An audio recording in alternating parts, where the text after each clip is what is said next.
Hello, we are group number 1. We did our project over token reinforcement used to increase walking for graduate students. My name is Madison Prisdale. This is my second semester in the Ball State program. I'm from Indianapolis, and I currently work as an ABA therapist.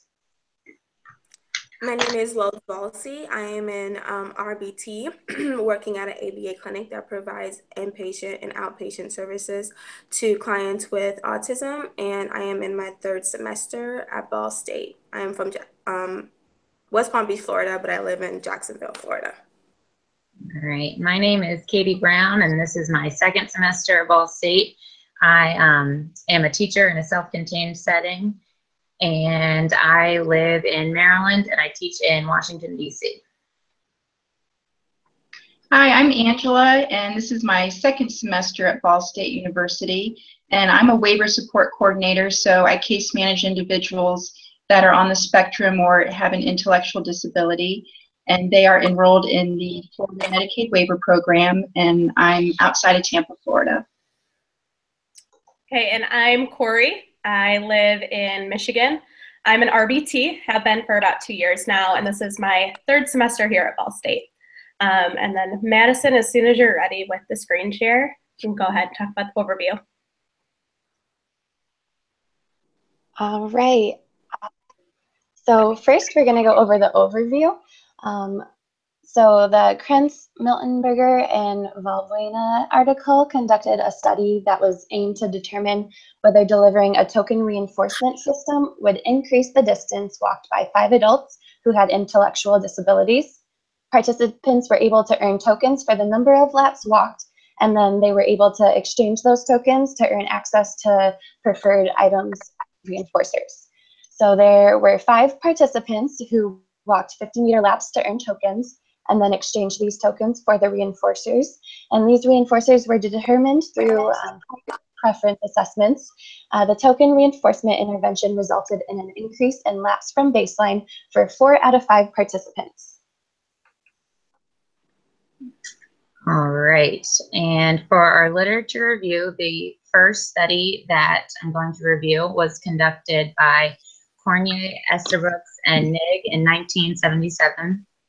And it aimed to see if promising a free gym membership per month to a group of college students contingent on attendance would serve as reinforcement.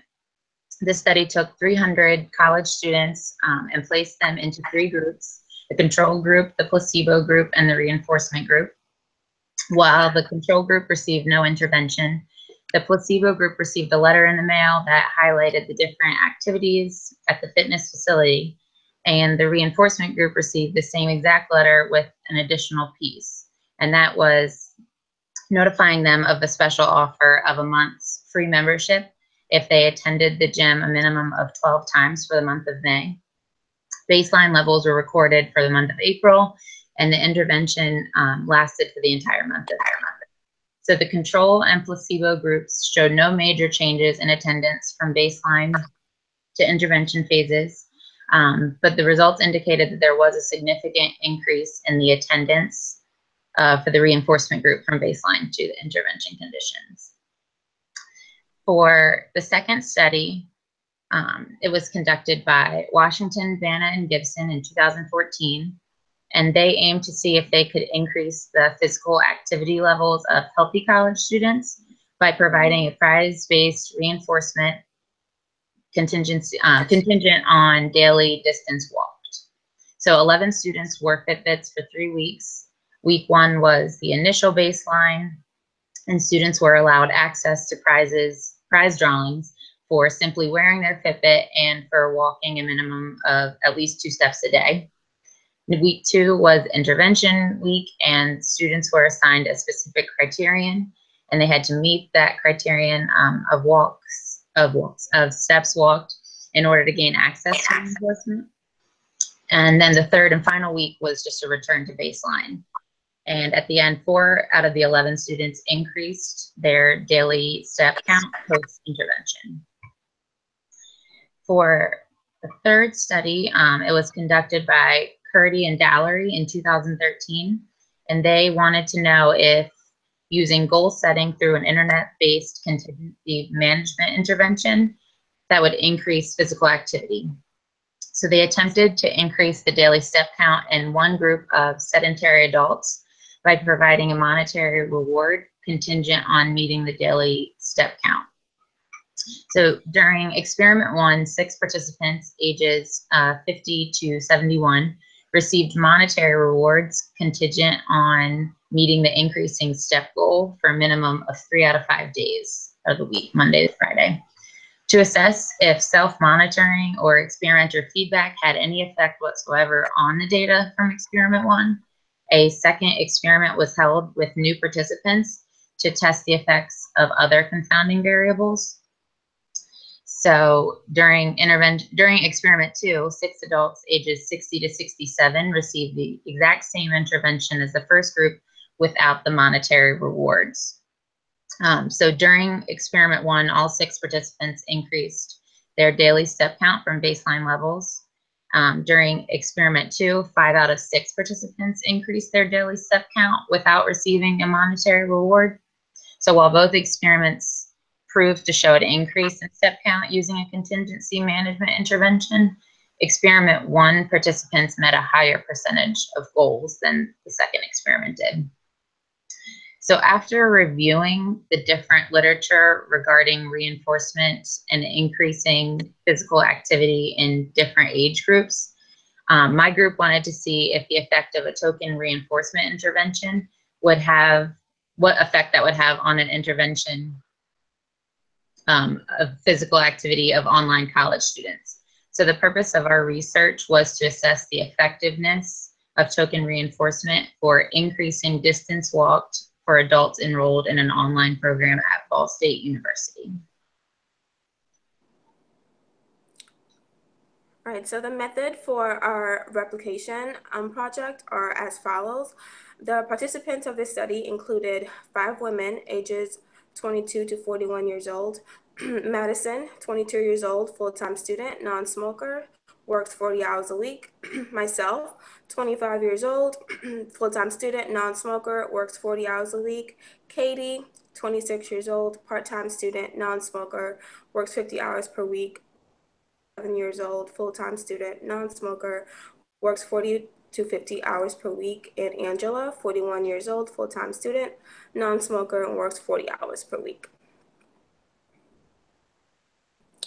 All of the participants vocally stated that they wanted to take part in the study and affirmed that they did not have any physical disabilities that would hinder their ability to walk.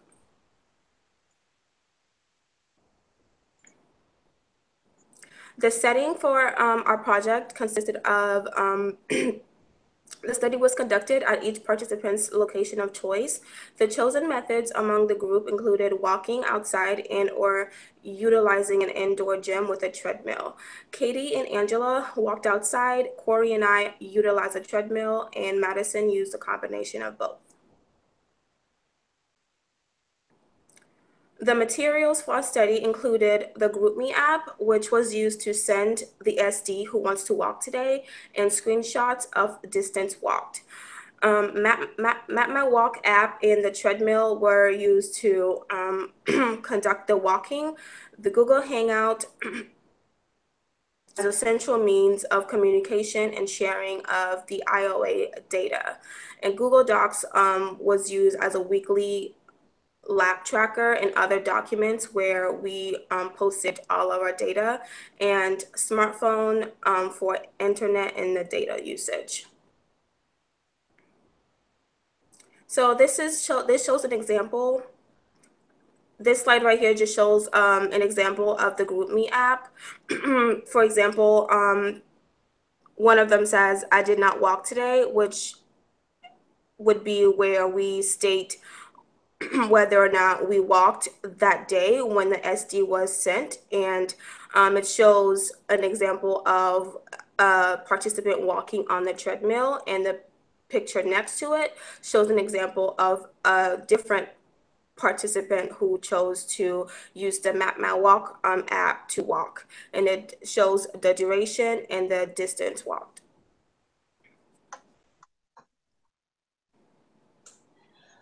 All right. Referring to the procedure, walking took place Monday through Friday for 4 weeks. Participants chose either to walk on a treadmill or outside, and all sessions occurred from 8 a.m. to 11:59 p.m. on each of these weekdays. So each day at 8 a.m., participants took turns placing the SD of who wants to walk today in the group me. Responses were sent in daily by each participant and consisted of screenshots taken from a phone screen showing the duration and distance that the individual had walked that day. The participants had until 11:59 of each day to complete their walking. They were allowed 1 hour to complete as many laps as possible per session, and participants were able to choose not to walk or to stop walking whenever they wanted. Continuing on with the procedure, this is an example of a backup SD that we had in place as participants. Each of us individually set an alarm to go off at 8 a.m. To ensure that the SD was placed for who wants to walk today. So that was seen by each individual. The definition for our study is walking was defined as walking in 50-meter increments on any surface within 1 hour by participants.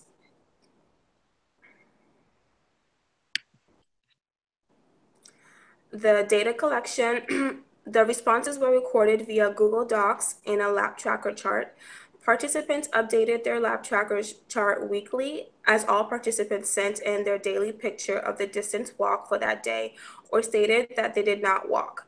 If a participant did not walk, the distance in laps recorded for that day was 0. And we utilized an AB-AB reversal design as per the original study.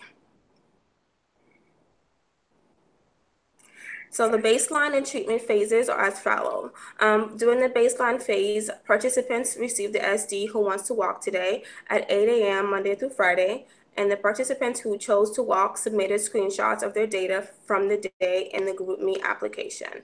During the treatment phase, the participants had the option to exchange their tokens for a reinforcer of their choice at the end of each session or save them to exchange at a later time for a reinforcer of higher value, and we will discuss how that was done later on in the presentation. Okay, so I'm going to talk to you guys about the IOA methods that we used. So as you guys saw, we recorded, every participant had to record everybody's walking within the GroupMe app. And so because we all had access to that and we all had our own data trackers, we actually assigned partners for the IOA, and those same partners were also the ones for our hierarchy that you'll hear about later. But we use an interval by interval and a total count method to make sure that there was at least an 80% or above IOA for each. And then, so what ended up happening, which is really fun. So you'll see on the next slide, we used the Google Hangout app. So this is me and Katie, an example. So what would happen is I would send my document of the laps that I had for everybody and send that on to Katie. Katie would run the IOA on me. And so in this scenario, we got 100% and we're cheering each other. And what ended up happening in our first phase, because we did run IOAs after every single phase, especially after the first baseline to ensure that everybody's data was on point. We actually ended up having a data collection retraining in our next group meeting. So that would have been the next Thursday, because there was an IOA range between 62 and 100%. So we were pretty off. And we really kind of figured that out within that group meeting, that it was a lot to do with our conversions with laps. So we were converting miles and in some instances kilometers. So having that transfer over to laps, there was a lot of either rounding up or rounding down, and we really hadn't discussed that yet. So the group came to a complete realization, like, oh no, we need to retrain on this. As soon as we retrained, every IOA session for the next 3 phases were way over 80. They were all 100% except for 1 week, and it was just an input error in one one section. So all of our IOAs were pretty much figured out after the first week, and ended up running really, really smoothly after, which worked out great when it came to our treatment integrity. So in comparing our treatment integrity to the study that we were recreating, they didn't really have any treatment integrity issues. A lot of their stuff was in person. When it came to our study, because we are all long distance and relying on technology to deliver our SDs, we actually did have a couple of treatment integrity things that we needed to put in place to make sure that everything was running smoothly. So we actually had only originally were going to have people deliver the SD within the GroupMe app. Everybody was assigned a different day that they were going to deliver the SD. So for example, on Mondays at 8 a.m., I would submit Who Wants to Walk Today in the GroupMe app as the SD to trying to recreate as closely as we could to the original study. Things happen where people's alarms didn't go off or they forgot. And so that's where we had the backup SD of phone alarms going off Monday through Friday at 8 a.m. with the same label that would pop up on our phone that said, Who Wants to Walk Today, just in case there were anything to happen. We did end up, because you can take a picture and you could save a picture and you can do whatever you want with a picture or find it from the internet, for our treatment integrity with timestamps, as you could see in the example from earlier. So if I ran or walked on the treadmill, I took a picture, but I also screenshot it. So what my phone does is say like, yep, it is today. This is the exact time that she sent, or that she took this picture, and it really just solidified everything. And it showed, yep, it was an hour max on the treadmill. Same thing with the GPS on the Map My Walk. And yeah, so that's pretty much for treatment integrity. The GroupMe app was great as far as making sure everybody was on point with timestamps and everything too. Okay, next we have the preference assessment. We used a multiple stimulus without replacement preference assessment prior to the first intervention to help establish the token economy. The token exchange rate for each participant's low preference item was the average number of laps walked during the first baseline. And then the high preference, and we did not include the days that participants did not walk in calculating that average. For the high preference assessment items, we took the average number of laps walked per day and multiplied that by 5. And the preference assessment partners were the same as the IOA partners. And here we have a table that shows the reinforcers that all the participants chose for the first intervention. As you can see, there's a variety of interventions, tangible, edible, sensory, and activities. And then we have the second preference assessment. We did a separate preference assessment prior to the second intervention, and then the number of tokens required to earn reinforcers was recalculated and based on the number of laps walked during the first intervention.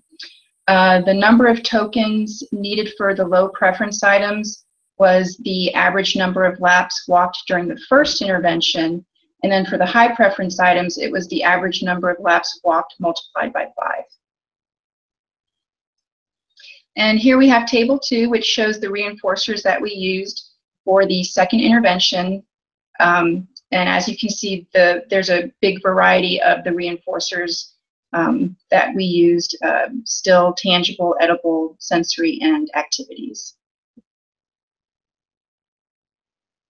And then next we have token reinforcement. Since we calculated or we recorded our distance in miles, it was really important for us to calculate how many laps that was each day. So we found that 0.0311 miles equaled a 50-meter lap. So we used the formula that you see there on the screen. Number of miles divided by 0.0311 equaled the number of laps that we walked each day. And that was important because you got 1 token for each lap that you walked. Participants had the option to turn in their tokens at the end of the day or save them up for a higher preferenced item. Then next we have social validity. Participants completed a social validity questionnaire on the last day of the intervention to just determine what they thought of the intervention, if they felt that it helped them, if they found it to be acceptable. The questionnaire asked each participant if the intervention increased their physical activity and if they felt more physically active afterwards. And next we have results. Here's my data.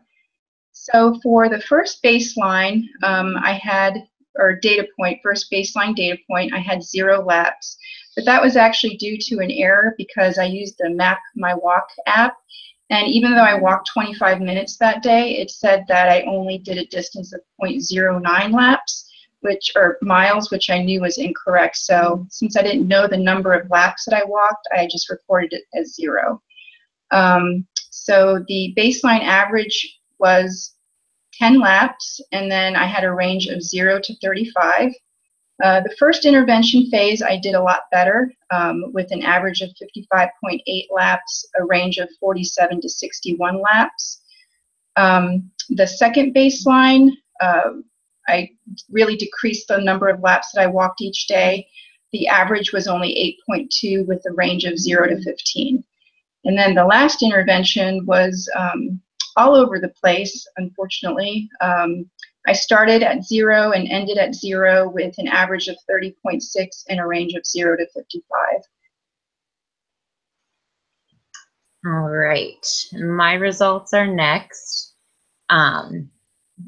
So for the baseline average, I walked an average of 31.8 laps, so it would be rounded down to 31 laps.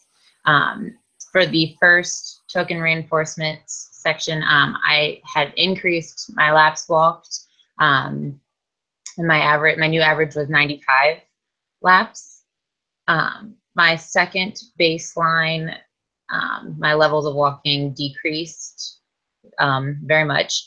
And then on the 14th day, I have the 14th and 15th day, I have 0 recorded twice. And that was also a technical error. I maxed out the data usage for my phone. And so I was no longer able to use the Map My Walk app to record, to use my GPS then at that point, to record my walking. So that was my error. And then for the final token reinforcement, my levels increased, my levels of walking increased, and my average was 103 for the second round of token reinforcement. Okay, so my results, as you can see, are a little bit all over the place. So prior to our study, I was physically active. During the weeks, not so much, just due to school and work. So as you can see, the baseline, I typically don't either go to the gym or have time to go like late at night. So that was actually one of the limitations that we'll talk about later, was that our SD was delivered at 8 a.m. So that would cut off any time, since I had to be at work before 8 a.m., cut off any time for me in the morning. And most of my weeks I was working 50 hours a week. So by the time we got home, it's really, really late at night. I'm exhausted. So there were a few of those. So baseline there, I started off a little strong and then kind of dumped right back off with, range between 0 to 62 laps. However, while it goes kind of up and down in days where I just flat out couldn't walk due to like timing, the ranges are a lot higher in my interventions than they are in my baselines, which I think is a really good thing to point out. The last thing I'll point out is in intervention 2, I did end up getting bronchitis on the second day of intervention and still recovering. So that was a big thing for intervention number 2, as far as variables that we really couldn't control within the study and limitations that we had. Can't always tell when you're going to get sick.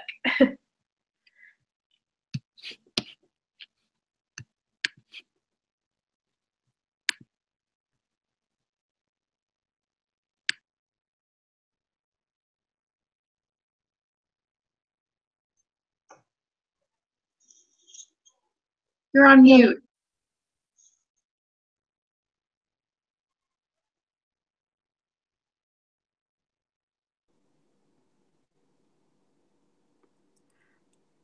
Okay, sorry. So similar to Corey, my data was kind of all over the place as well.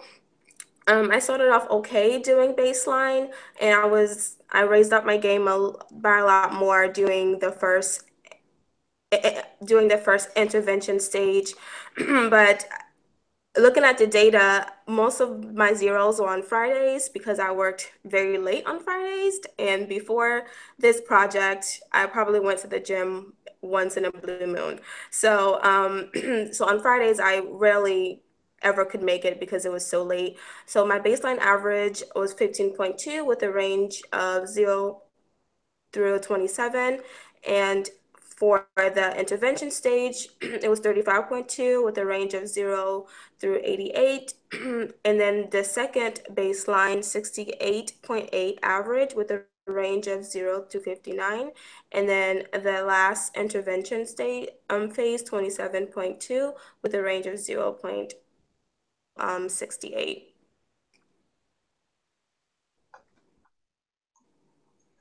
All right, so for my results, my interventions were kind of opposites from each other. Starting with the first baseline, my average was 22.8, range being 0 through 65. In my first token reinforcement intervention, my average was 17.4 with a range of 0 through 36. And I believe that this decrease in my intervention phase was caused due to car problems. My battery had died that week, and so I was busy taking it an hour to the dealer and figuring out how to jump it and all of that stuff. So that definitely impacted my walking that week. For my second baseline average, I had 9.2 laps with a range of 0 through 16. With my second token reinforcement, my average was 41 with a range of 33 through 53. So I definitely increased my walking through that second token reinforcement. And so previously to this intervention, I had done a lot of exercising in an aqua setting. And so taking aqua classes and swimming and things like that is mostly my main way of exercise. So in regards to walking, that was something different. You can't really track how you walk in the pool. So it was a different form of exercise that I got to try, but that may have been a factor in the amount of laps that I walked.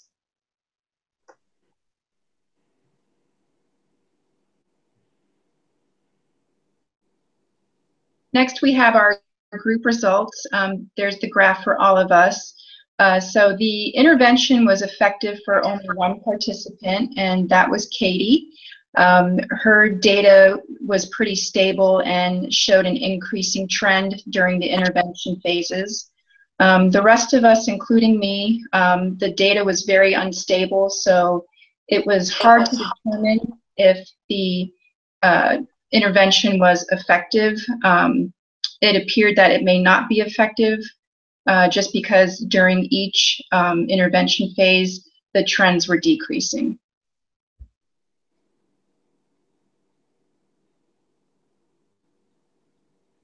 Next, we have the social validity results. A 5-point Likert scale was used to score the questions on the social validity questionnaire. A 1 was strongly disagree, and a 5 was strongly agree. So I calculated the participants' mean score for each of the questions. I walk more now than I did before, got a 3.8. The walking program was enjoyable, got a 3.2. I feel more physically active now than I did before, was a 3.2. And I'll continue walking was a 4.0. So although the intervention didn't appear to be effective for all the participants, it did appear to be acceptable for most of the participants.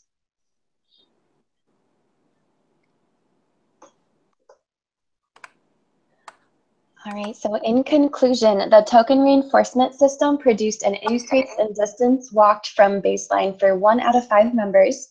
The results from this study indicate that a token economy system is not an effective intervention to increase physical activity for online graduate students.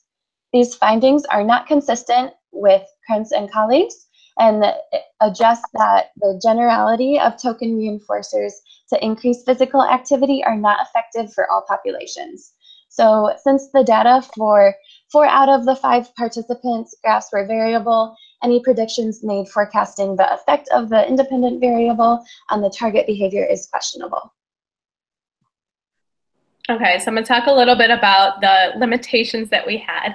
And we all went through when we were giving our individual results as kind of to show where some of the limitations were at so that you guys could actually see the graph at the same time. So as far as there are a couple things that we haven't really talked about yet. So one of them is the replication of the token economy system.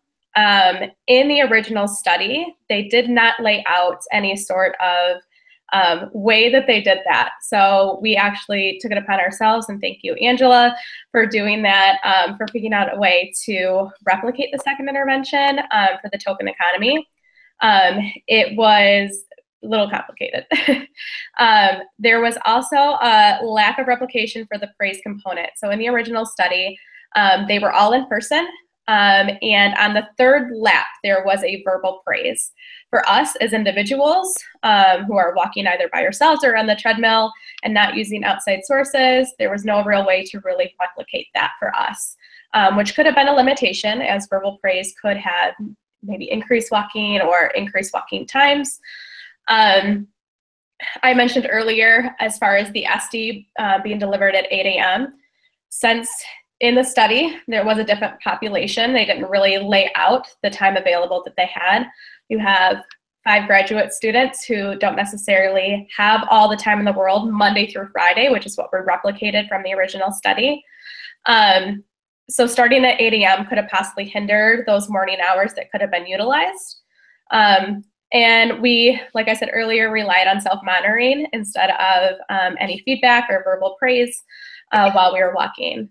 The next part was the lap calculations that I brought up in the IOA and the conversion issues. They were just small limitations. Like I said, after we did the data retraining, everything was fine. And then the next, the unexpected variables was another big part. So people getting sick or extended work times, people had car problems or technology issues.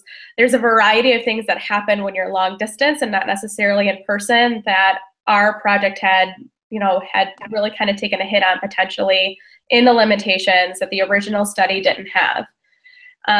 We also, because we were the ones conducting the study, we were aware of the study phases, baselines, and interventions and how long they were going to last. And we replicated the study that was Monday through Friday. So because we only gave ourselves 5 days in the 5 days during the work week, we really didn't utilize all 7 days. So for me in particular, generally work out on weekends where I have a little bit more free time, but that also kind of restricted us in our studies for us to have a little bit more stable or trend data. So the original study had 44 sessions and we had 20 for ours. So just a couple limitations that, maybe could have been the reasoning for why our study turned out the way that it did and didn't replicate the way that the original one did. Okay, now we have future research, areas and recommendations for future research. The first one is the token economy system for the second intervention phase. The amount of tokens needed to earn the reinforcers may have been unattainable for some participants and may have affected the outcome of the interventions. Mentioned already, it would be a recommendation to send the definitive stimulus earlier than 8 a.m. so people could utilize earlier morning hours to increase their walking. Another recommendation is to evaluate effective reinforcers for various populations and demographics. The reinforcers that we replicated from the original study may not be effective for online graduate students who work full-time. And then the last recommendation is to evaluate if self-monitoring of physical activity alone and without praise can affect outcomes. So that is the end of our presentation. If you have any questions or comments, please put them in the discussion board and we will be happy to get back to you. Thank you.